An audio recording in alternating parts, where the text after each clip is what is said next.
రాజధాని ప్రాంతంలో నీరుకొండ వద్ద 3500 టన్నుల కాంస్య విగ్రహాన్ని 600 అడుగులతో ప్రపంచంలోకెల్లా ఎత్తైన స్వర్గీయ ఎన్టీ రామారావు విగ్రహ నిర్మాణం కోసం 1750 కోట్ల రూపాయల ప్రజాధనాన్ని వినియోగించే బదులు అదే డబ్బుతో ప్రజలకు ఉపయోగపడే 7 ప్రభుత్వ మెడికల్ కళాశాలల్ని స్వర్గీయ ఎన్టీఆర్ పేరుతో నిర్మించి ప్రజల అవసరాలను తీర్చి వాళ్ళ హృదయాలలో శాశ్వతంగా నిలిచేలాగా కృషి చేయాలని ప్రభుత్వ మెడికల్ కళాశాలల పరిరక్షణ కమిటీ ప్రభుత్వానికి విజ్ఞప్తి చేసింది.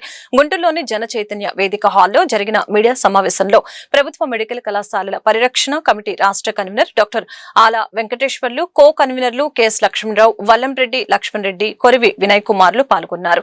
ఈ సందర్భంగా వారు మాట్లాడారు. నాడు ఋషికొండపై 500 కోట్ల రూపాయలతో నాటి ముఖ్యమంత్రి వైఎస్ జగన్మోహన్ రెడ్డి అతిపెద్ద ప్యాలెస్ నిర్మించాడని, ఆ నిధులతో 2 మెడికల్ కళాశాలల్ని నిర్మించుకోవచ్చని ఎద్దేవా చేసిన చంద్రబాబు నాయుడు నేడు 1750 కోట్లతో ప్రపంచంలోకెల్లా అతి ఎత్తైన స్వర్గీయ ఎన్టీ రామారావు విగ్రహ నిర్మాణానికి పూనుకున్నారని తెలిపారు. కూడా తను కట్టుకోలేని పరిస్థితి, ఇంకా 500 కట్టలేనప్పుడు 35,000 ఎట్లా కడతాడు? సరే ఇంక నేనే చెప్పలేదనమాట. సరే ఆ ఫీజు నేను కట్టేస్తాను చేరాయని చెప్పాను. ఈరోజు అతను ఇస్రోలో సైంటిస్ట్గా పనిచేస్తున్నాడు. అదే అతను గుర్తుపెట్టుకొని ఇప్పుడు కూడా తను ఒక సేవా సంస్థను స్థాపించి అనేక మందికి సహాయం చేస్తున్నాడు.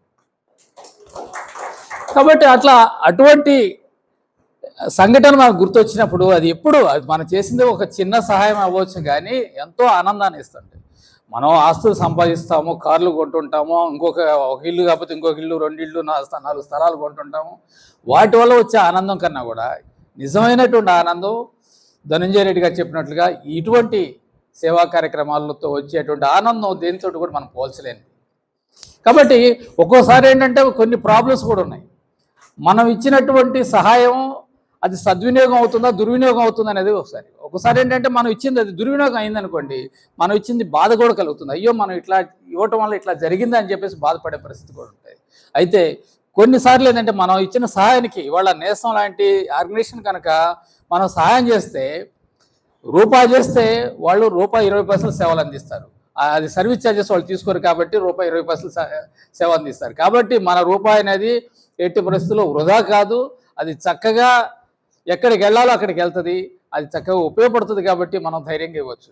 నేను 2 సంవత్సరాల క్రితం అనుకునేవాడిని, ఈ గుంటూరు నగరంలో మంచి పని చేసే సంస్థలన్నింటినీ ఒక చోట చేర్చాలి, వారి అనుభవాలను పంచుకోవాలి, వారందరితో కలిసి ఒక ఆత్మీయ సంబంధాలను పెంచుకొని మరిన్ని మంచి పనులు చేయాలి అని భావించేవాడు. అది ఆ భావన ఈరోజు దాదాపు విజయవంతమైందని చెప్పడానికి సంతోషపడుతున్నాను. అమ్మా చారిటబుల్ ట్రస్ట్ కోవిడ్ టైంలో వారు చేసిన సహకారం గుంటూరు నగర ప్రజలు మర్చిపోలేరు. Covid fighters, Rudra charitable trust, Manavata, Nestham, ఇలా అనేక సంస్థలు పనిచేస్తూ ఉంటాయి. ఇలాంటివి కొన్ని వేల లక్షల సంస్థలు పనిచేస్తే కానీ భారతదేశంలో ఉన్న అసమానతలు కానీ, ఉన్న పేదరికం కానీ, ఉన్న అజ్ఞానం కానీ ఇవన్నీ పోవాలంటే 1-2 సంస్థలు చేస్తే సరిపోదు. 147 కోట్ల జనాభా ఉన్న దేశం.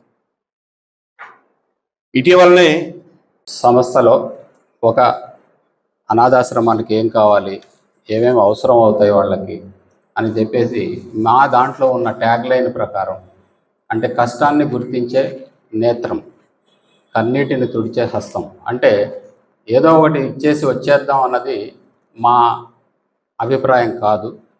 వాళ్ళకి ఏం కావాలి ముందు అది కనుక్కోవటం అన్నది మాకు చాలా ముఖ్యమైనది. వాళ్ళకి ఏదేదైతే అవసరం అవుతుందో వాళ్ళు ప్రతీ నెల నాకు పోస్ట్ చేస్తూ ఉంటారు. దాని ప్రకారం వాళ్ళకి ఫలానా అవసరాలు ఉన్నాయి అనేది మాకు తెలుస్తూ ఉంటుంది. దాని ప్రకారం మా దగ్గర ఉన్నటువంటి ఫండ్స్ని మేము సర్దుబాటు చేసుకొని వాళ్ళందరికీ కూడా అందిస్తూ గత ఈ 2 సంవత్సరాల నుంచి కూడా దాదాపు అందరి దాతల యొక్క సహాయంతో 16,22,000 రూపాయల వరకు మేము ఇక్కడ కార్యక్రమాలు చేయగలిగాం. అలాగే